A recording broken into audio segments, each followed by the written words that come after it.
తాకట్టులో ఉన్న బంగారాన్ని విడిపించి ఆ రోజు ఆన్లైన్ రేటుకే మేము కొంటాం. Sharma gold company. నమస్కారం, వెల్కమ్ టు సుమన్ టీవీ. ఈ క్రోధినామ సంవత్సరంలో 27 నక్షత్రాల్లో జన్మించిన వారికి ఎలాంటి ఫలితాలు ఉండబోతున్నాయి, అలాగే వారు చేసుకోవాల్సిన పరిహారాలు ఏమిటి, వీటి గురించి వివరించేందుకు ప్రస్తుతం మనతో పాటు ఉన్నారు ప్రముఖ జ్యోతిష్యులు, తంత్రశాస్త్ర కోవిదులు డాక్టర్ ప్రదీప్ జోషి గారు. వారితో మాట్లాడి మరిన్ని విషయాలు తెలుసుకుందాం. గురుగారు నమస్కారం అండి. శ్రీమాత్రే. గురువుగారు, భరణి నక్షత్రం వారికి ఈ క్రోధినామ సంవత్సరంలో ఏ విధంగా ఉండబోతుంది అంటారు? వారు చేసుకోవాల్సిన పరిహారాలు తెలియజేస్తారా? నక్షత్ర ఫలితములోనే ఉంటాయి. ఒకటి మనం గుర్తుపెట్టుకోవాలి, చాలా మందికి వాళ్ళ జన్మ నక్షత్రం ఎందుకు కూడా వాళ్ళకి తెలియదు. మీ జన్మ నక్షత్రం ఇంపార్టెంట్. ఇప్పుడు నేను చెప్పేది ఏది, జన్మ నక్షత్రం, నామ నక్షత్రము కాదు. నామ నక్షత్రం వేరు, జన్మ నక్షత్రం వేరు. నామ నక్షత్రానికి ఏ రాశి ఫలాలు గాని ఏ గోచార ఫలితాలు గాని వర్తించవు. పేరు పేరే, పేరులో కొంచెం బలం ఉండాలి, అంతకు మించి ఏం లేదు. అది న్యూమరాలజీ అనుకోండి. నేను చెప్పేటువంటి పరీక్ష ఏవైతే నక్షత్ర ఫలితాలు ఏవైతే ఉన్నాయో ఇవి జన్మ నక్షత్రం అయితే తెలుసుకోవాలి. మీ జన్మ నక్షత్రం మీకు తెలియదంటే నా వెబ్సైట్కి విజిట్ అవ్వండి. అక్కడ మీ date of birth, time, place అన్ని కూడా ఎంటర్ చేయండి. మీకు మీ యొక్క జాతకం మీకు ఈమెయిల్లో PDF రూపంలో వస్తుంది. ఇది 500 పేజీలకు పైగా వస్తుంది. డే టు డే రిపోర్ట్ తో సహా వస్తుంది. అంటే ఈ రోజు ఏం జరగబోతుంది, రేపు ఏం జరగబోతుంది అనేది సూచన ప్రాయంగా డే టు డే రిపోర్ట్ తో సహా వస్తుంది. సో అది మీరు స్వీకరించవచ్చు. మీ జన్మ నక్షత్రం అక్కడి నుంచి తెలుసుకోండి. పేర్లను బట్టి ఇప్పుడు శ్రీనివాస్ అని పేరు ఉంటుంది, అందరు తులారాశి అని చెప్పేస్తారు. కాదు. ఇప్పుడు వెంకటేష్ అంటారు, వేవో కాకి మృగశిర నక్షత్రము అంటే ఇది మిథున రాశి అని చెప్పేస్తారు. కాదు. సో ఇలా పేరును బట్టి మీరు రాశులు చెప్పుకోకండి, నక్షత్రాలు చెప్పుకోకండి, దాని ఫలితాలు ఉండవు. సో ఇప్పుడు ఈ సంవత్సరము క్రోధినామ సంవత్సరంలో ఒక్కొక్క నక్షత్రం వారికి ఎలా ఫలితాలు ఉన్నాయో చెప్తాను. అందరూ జాగ్రత్తగా వినండి. మీ జన్మ నక్షత్రాన్ని బట్టి మీరు నోట్స్ రాసుకోండి. భరణి నక్షత్రానికి ఒక నుడి ఉంది.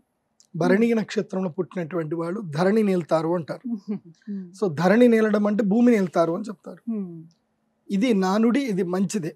అయితే వీళ్ళకి ఎప్పుడు యోగిస్తుంది అనంటే, ఎప్పుడైతే గనక వీళ్ళ రాష్ట్రాధిపతి, వీళ్ళ నక్షత్రాధిపతి, రాష్ట్రాధిపతి ఒక్కళ్ళే, శుక్రుడు. ఒకే అదే నక్షత్రంలో పుడితే శుక్రుడే అధిపతి, రాశి కూడా శుక్రుడే అధిపతి. కాబట్టి ఎప్పుడైతే మీన రాశిలో శుక్రుడు ప్రవేశిస్తాడో వీళ్ళకి రాజయోగం వస్తుంది. అంటే ఈ సంవత్సరం యొక్క మొదలు మీకు రాజయోగం ఉంది. ఆల్రెడీ మీకు అదృష్ట యోగం కూడా ఉంది ఇప్పుడు. బికాస్ గ్రహణం జరగడం వల్ల మీకు అదృష్టం కూడా కలిసి వస్తుంది. మీకు ఏకాదశ స్థానంలో గ్రహణం జరగబోతుంది. కాకపోతే కొంచెం తక్కువ అదృష్టము. కానీ నక్షత్రరీత్యా చూస్తే మీనరాశిలో శుక్రుడు ఎప్పుడైతే ఉంటాడో అప్పుడు మీకు అదృష్ట యోగము.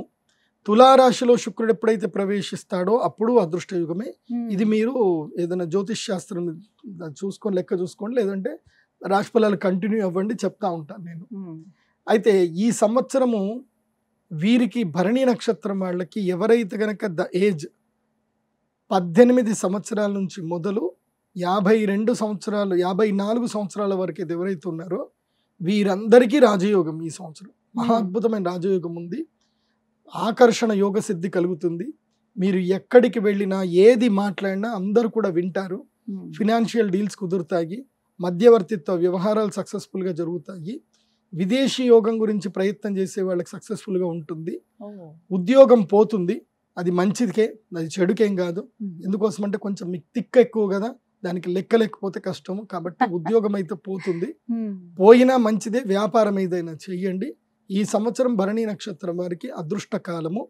అయితే మీకు ఏదైతే గనక ఈ టైం ఏమంటారు, జూలైలో మాత్రం మీకు అరిష్టం ఉంది. జూలైలో ఉద్యోగం పోతుంది, తిట్లు తింటారు, భార్యాభర్తల మధ్యన గొడవలు జరుగుతాయి, అవమానాల పాలవుతారు, ఆ తర్వాత ధన నష్టం కూడా జరుగుతుంది. కాబట్టి జూలై ఆషాఢ మాసం జాగ్రత్తగా ఉండాలి.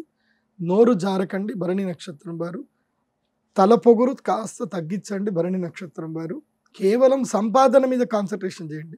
ఎమోషన్స్ మీద కానివ్వండి, అదేవిధంగా రెప్యుటేషన్ మీద కానివ్వండి వెళ్ళకండి. రెప్యుటేషన్ గురించి కానీ ఎమోషన్స్ గురించి పోయారనుకోండి నష్టమే తప్ప లాభం ఉండదు. అవి ఎక్కువ పట్టించుకోకండి.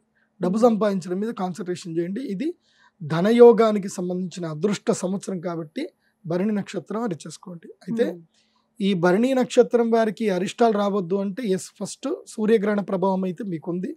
గ్రహణానికి అరిష్ట నివారణ తంత్రం చేయించుకోండి. అలాగే మీకు గురుగ్రహం మీ యొక్క రాశికి కూడా మీది మేషరాశిలో వస్తుంది కాబట్టి మీ రాశి వారికి గురుగ్రహం కూడా మే 1వ తారీఖు తర్వాత మారి మీకు ద్వితీయ స్థానంకి వస్తాడు, లాభాలు కలిగిస్తాడు.